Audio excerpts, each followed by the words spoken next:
Hello, welcome back. Ryan and Cars. Just finished work. Gotta get out of the snowbank. I'm actually surprised, like how much snow fell. Today's topic: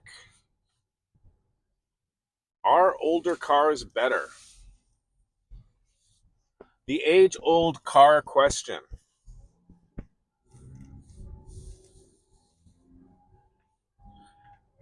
And every decade, everybody asks that. I think every new car we buy, we ask that question. With new cars, they're more convenient, I think, but there's new problems with new cars. Unforeseen problems. Like you're in your old car and you're like, oh, I'm getting tired of it. It's starting to look a little tired.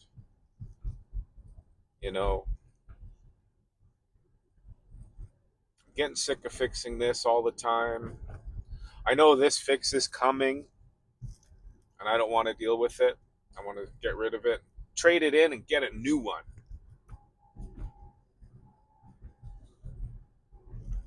And the appeal of a new car, it's all shiny, no maintenance. In theory, that used to be the thing. Actually, that was actually the thing for me behind. Really, that's what was behind me looking for a new car. Granted, I was driving a BMW at the time. The thing was needing some serious work coming up.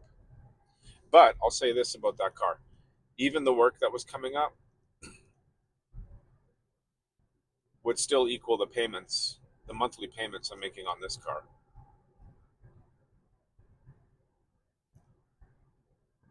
Yeah. Now here, that's a good question. That's something. So let's like, what am I paying a month for this car? I'm paying $400 something bi-weekly, right? So it's almost $1,000 a month. My parents aren't too far off. I think their that Cherokee is probably $700 a month in total, 300 something bi-weekly, and that's just what new cars cost. Like you have to have a heroic down payment to for a car to have low payments on it. Like when I was looking for a used SUV, in order to keep the payments the same as the BMW on a $23,000 vehicle, I would have had, the sales manager said, $10,000 down. I was like, wow. And that's what sort of talked me into getting a new car, like a brand new car. Because if I was going to have high payments and a used car that I had to fix, just get the new car. But the reliability thing, I think, is I think I think if I would have, and this is the scariest thing about this. I was just about to say if I would have went out and bought a Honda, I would have felt okay. I would have felt safe buying the Honda. But as it turns out, the two most reliable brands out there are having engine problems: Toyota and Honda. So your new car now in 2025, even 2024, even 2023, like the brand new cars do not, they don't last through the warranty. They're breaking down, like major problems happening before the manufacturer's warranty is up. And Honda's a short one; it's only like 3 years. set all this up. I don't want to drive. So yeah, like the whole idea behind me getting this a brand new car is because I was driving a used car, and the thing is, you don't know when it's going to break down, and when that car was going to break down, it was going to be a major bill. It didn't matter. It was BMW, right? However,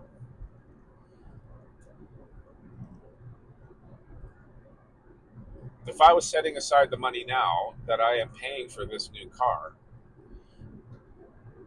my BMW would already be almost a brand new car.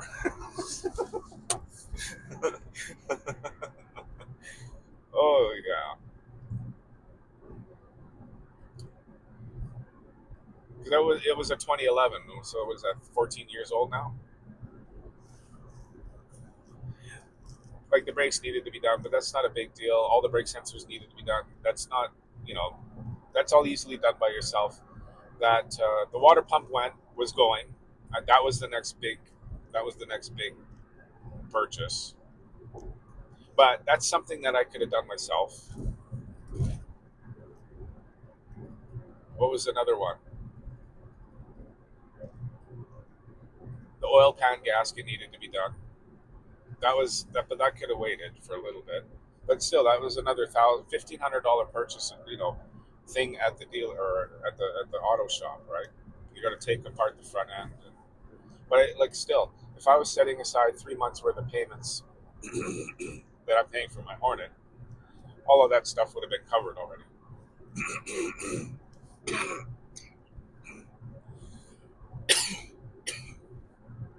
Sorry, I don't know what it is. It's really dry.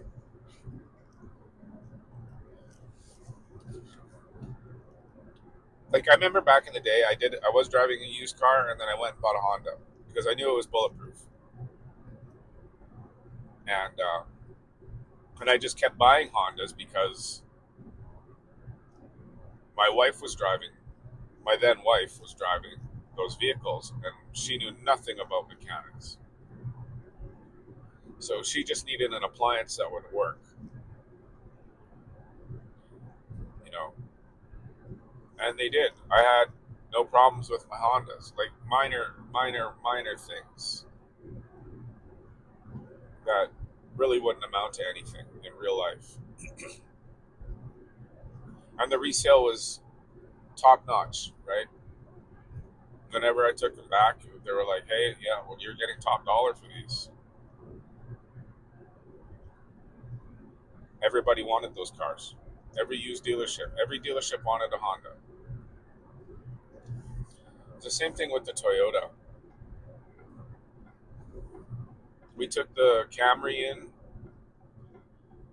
Um, the silly thing with SOS, and we had to start an account, and because we wanted to use.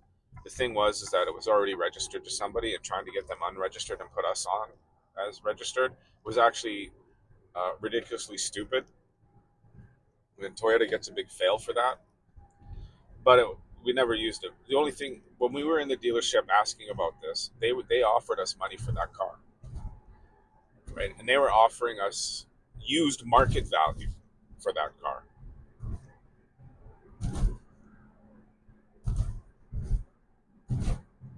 It's low mileage, looked beautiful.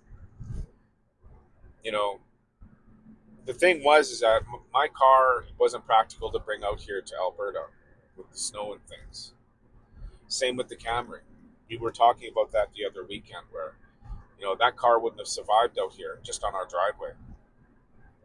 We needed 4x4s, sport utility things that are lifted off the ground.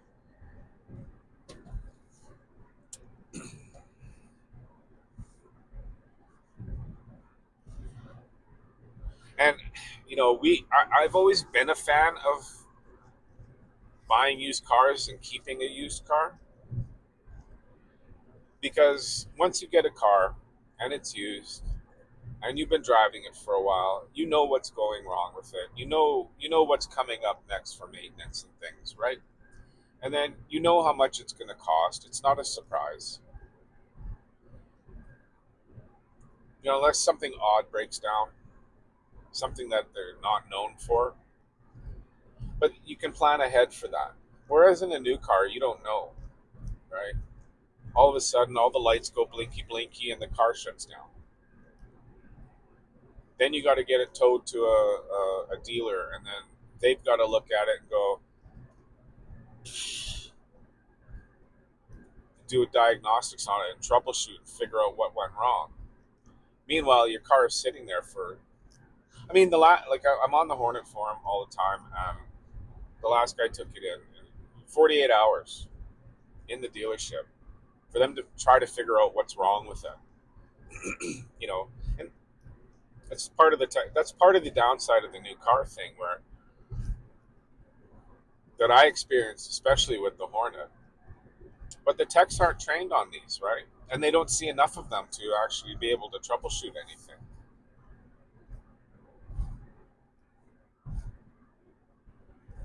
Like, it's all new to them.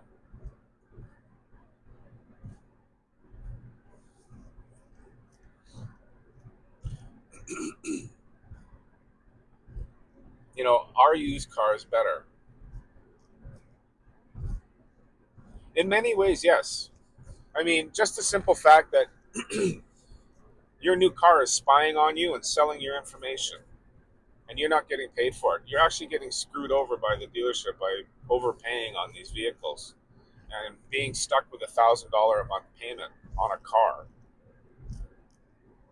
a regular car, not a high fancy falutin car. Never mind. Like, I'm not driving a Ferrari or a Rolls Royce. I'm driving a simple Dodge SUV. Dodge.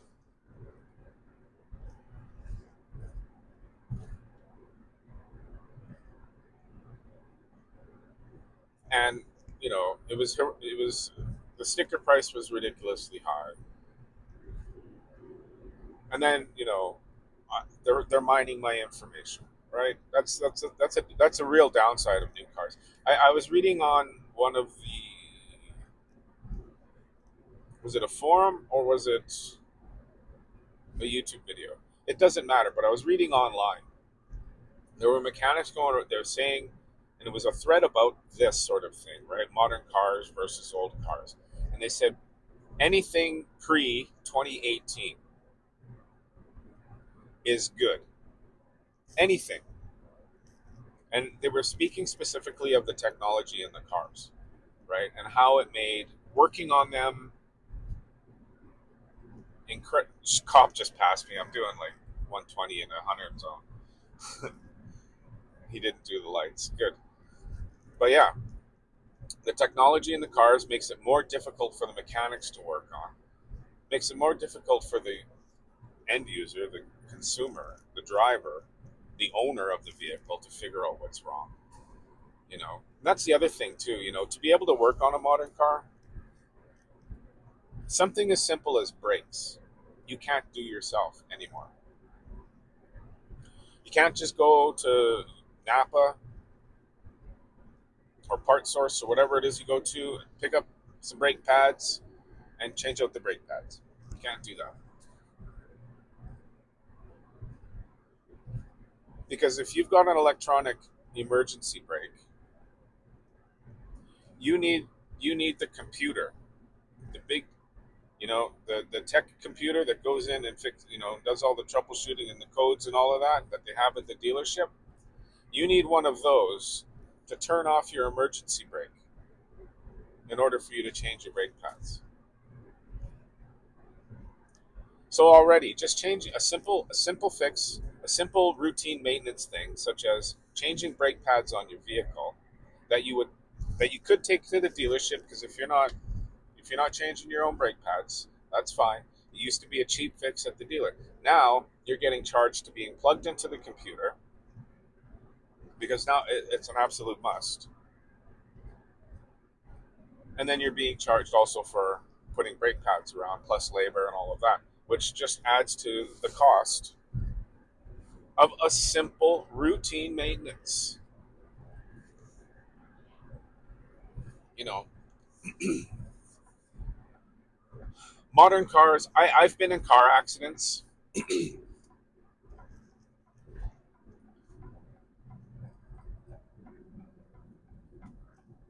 most of my own doing, but the worst ones have always been when other people have hit me. The worst one, thank God, I was in a German car. I was in my Volkswagen Scirocco and I got nailed head on by a drunk driver,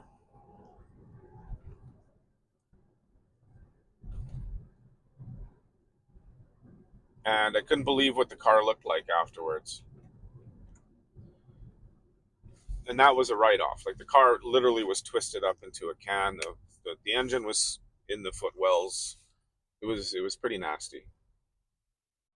The other thing was, now you'll be more likely to survive a car accident, a severe car accident in a modern car.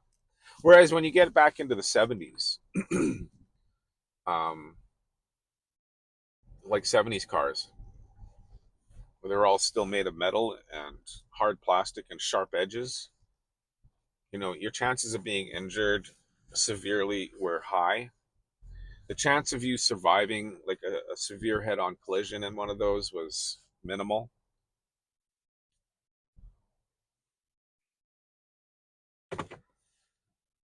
You know, now with new cars and the airbags and the crumple zones and the whole thing breaks apart as you crash to shed energy, you know, that's a good thing. I think those are good things. The safety of newer cars, you actually can't fault them for that. I know we're paying the prices are high because we are paying for things like auto stop cameras and side curtain airbags, rear stop, rear warnings, side warnings. You know, I think that's really good.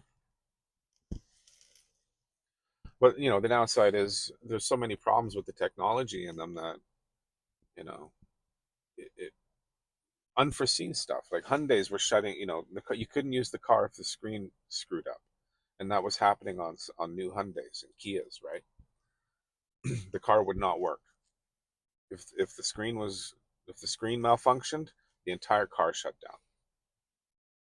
Which is saying something. Like I should be able to rip my screen out and not use it, and the car should still be able to work mechanically, right?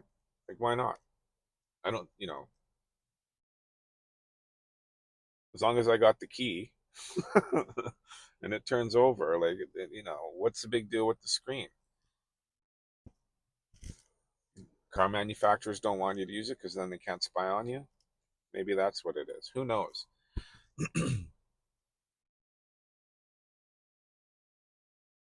Older cars were simpler to a degree, used simpler tools to a degree. I think it started getting really weird toward in the 80s, late 80s. The 90s were absolutely crazy. But I mean still you didn't need a computer to work on your car. You just needed tools, right? Even if they were special tools that you had to order from Ford in order to reach a certain bolt or to get the clearance on that O2 sensor that, you can't once you get the wrench on, you can't get the wrench off, right? You got to cut up a special tool to make it work, right? Ford's famous for that. My BMW, simple tools. A simple socket set,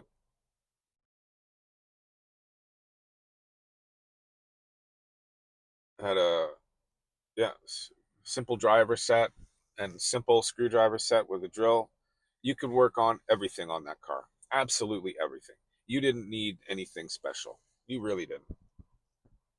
And people make fun of BMWs and how often they break down and this and that, but they are easy to work on.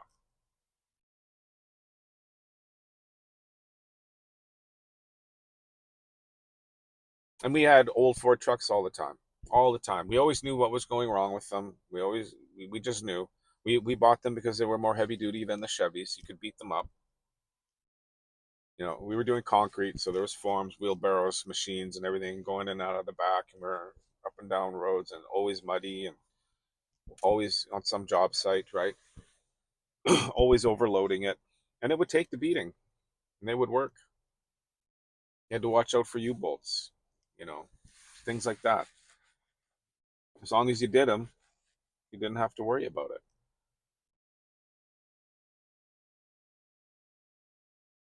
And when I was on the island, I was really excited because there were some really old cars there. Some really old cars that were really good shape with really low kilometers with no rust. And oh, I was looking forward to, I was really looking forward to buying one, something, and just using it as a daily driver year round. Something I couldn't do in Alberta when I was living here. You couldn't buy an old 60s, 70s, 80s car because it was the climate's just too harsh. The -40 winters, the +40 summers, you know.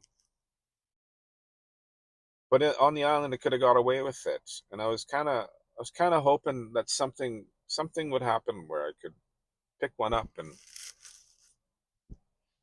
just drive that with no payments, right?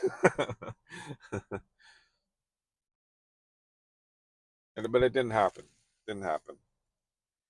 Even out here, I was looking. I'm kind of looking for that because you get these farm finds where people just these park their cars in the farmer's field and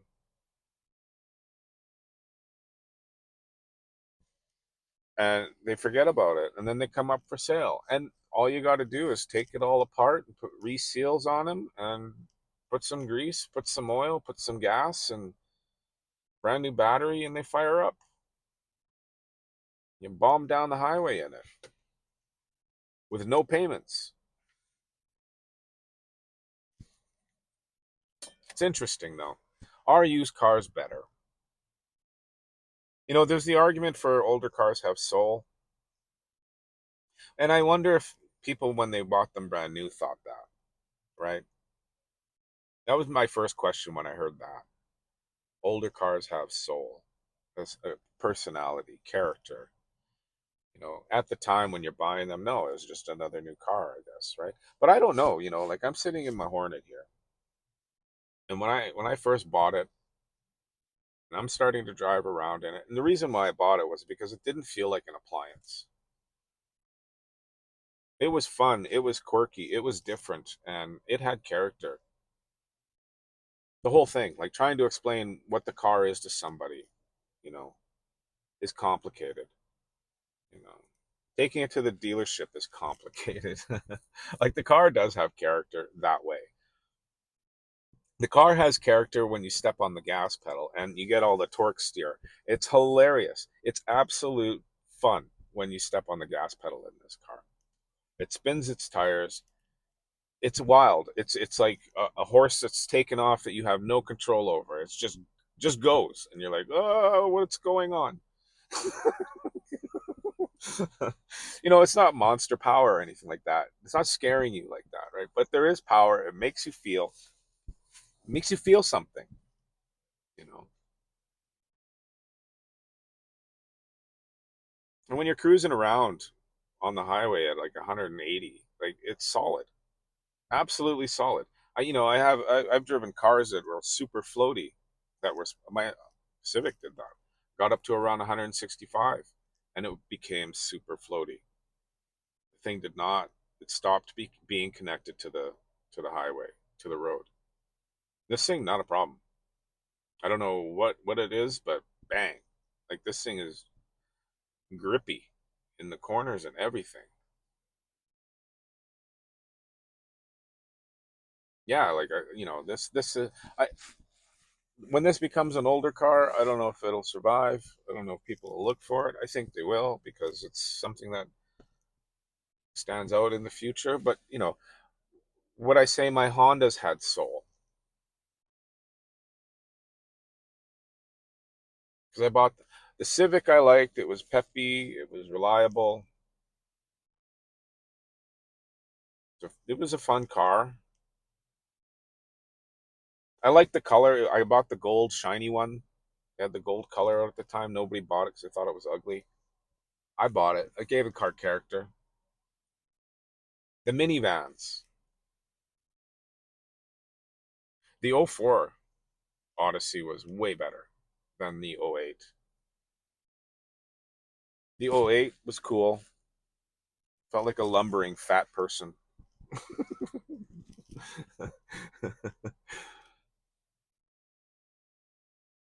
The previous version of that though, that was a good one. It was nimble. It never bottomed out. I never got that thing stuck in snow. It was pretty good. It was pretty good. I really like that one over the newer one. But does your car have a soul? If you're driving a new car and you walked up to it, do you talk? Did it speak to you? you know, like here I'm looking at what do we got? GMC Terrain. I got a Toyota RAV4, Chevy Blazer. I actually like that. The new Chevy Blazer was a Ford Explorer, Nissan Rogue. Run away from those. Like that thing looks ugly. Just my bias. And the CVT transmissions break on them. So if you got a CVT in your Nissan Rogue, expect it to break down right away if it hasn't already. Ford F-150,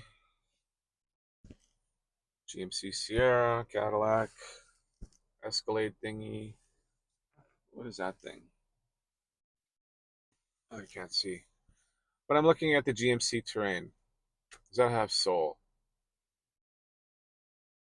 Does that have character? I'm sure for somebody it does.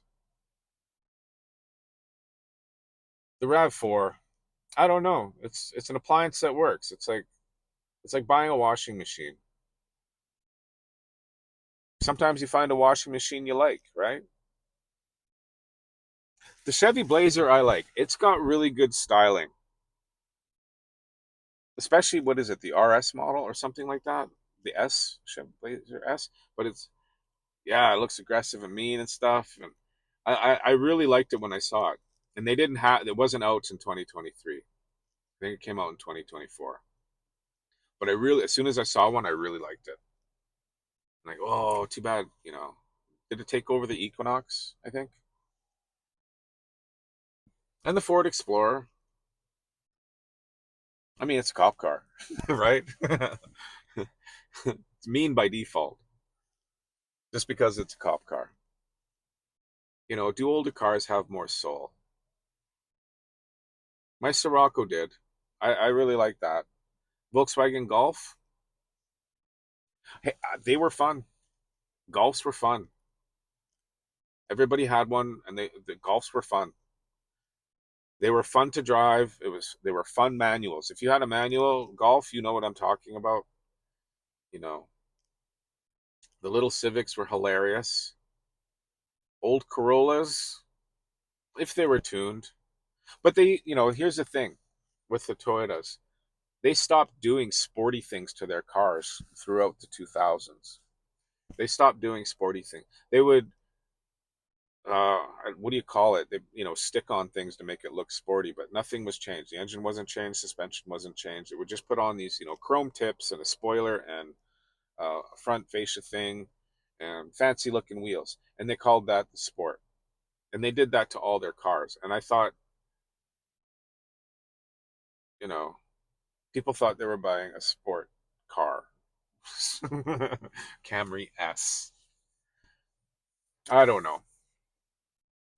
Corolla S. Corollas used to be fun, sporty cars when they were back in the 90s.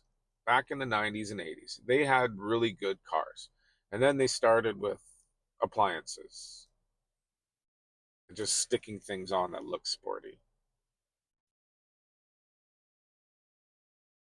But they were good cars. They lasted forever. You know. I'm sure there's some personality there in some way.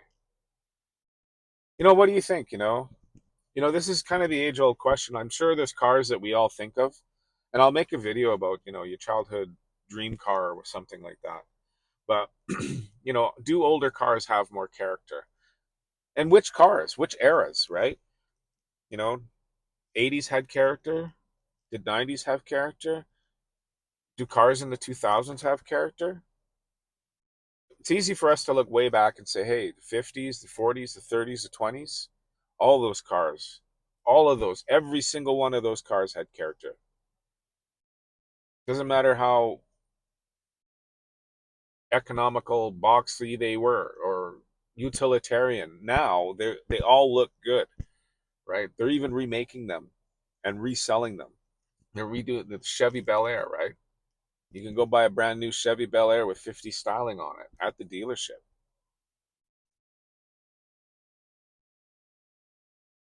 70s cars had styling, character. The European ones were cool.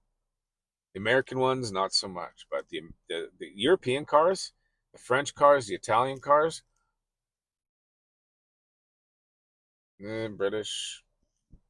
If you get into Triumphs, I guess if the British sports car thing, yeah. But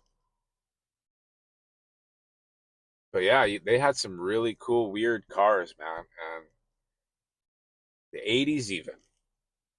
Europe in the 80s, they had some of the coolest cars. 80s in North America, I don't know. I never really liked the 80s Corvettes. I like the older, I like the 70s ones. Better styling. There weren't too many cars that I would scream in the 80s, hey, American cars, this one's really cool. There's probably a handful. DeLorean. Bricklin, those were Canadian. But those were in the 70s, I think. They didn't make them in the 80s.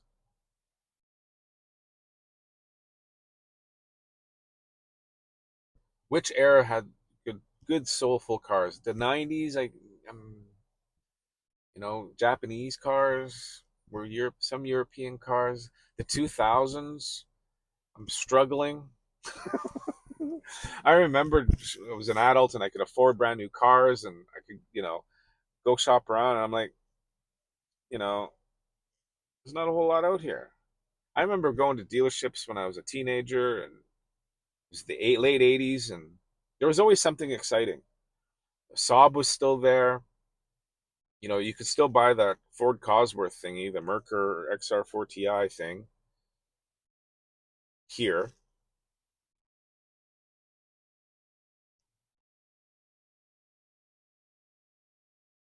Subaru was in its heyday. Corrado, Volkswagen, VR6s too. Get a Golf with a VR6 Cabrio. Oh, yeah, I don't know. What doesn't come to mind is, Buick, Ford, GM. Like, there wasn't a whole lot there, like Ford LTD. What did I like? There was a there were a few through the 2000s, I guess. Pontiac they brought over that Australian thing with the V8 in it, and nobody bought the thing. Was it a Pontiac GT? Was it an old Tempest or something like that? They brought back the Tempest name, or was it just a some sort of GT thing? But yeah, that thing would lay down rubber, but nobody bought it. Ford Taurus SHO looked ugly. I don't know, but because it had performance, everybody liked it. You know, Ford Probe GT. There you go. That was a good looking car. First generation and second generation. When it first came out, it was eye catching. Then it came out again, and then like, wow, that's a really good car. And they were both Mazdas, MX6s.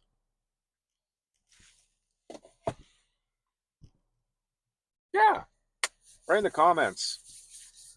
Let's talk about this. Are older cars better? Because I don't know. They have an appeal. They really do. The new cars have, and it's a catch-22 on that one as well. I really don't know how to end this video because it is a really good question, especially if you're a car person. There are cars that you like, and there's cars that you don't like, and there's cars that you look back on and say, "I wish," at the time, and then you're like, "Now is the time. What is the next exciting thing turning my crank that I see out there, or that is coming down the pipeline?" And you're like, "I can't wait to get that one," right? Yeah. I will say the Chargers and stuff when they came out, they did appeal to me to a certain degree. The retro styling. And then I found out that they're actually really good cars, right? Even as muscle cars, but they're still, they're fairly reliable and all of that for what you pay for them, which is too much, of course. I think there's a 23 sitting in the dealership out here, a Hellcat.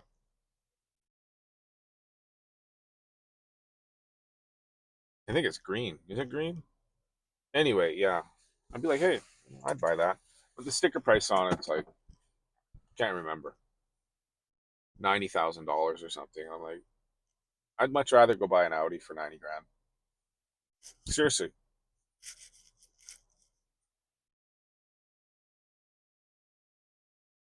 But I would fit in with that car out here, rural Alberta.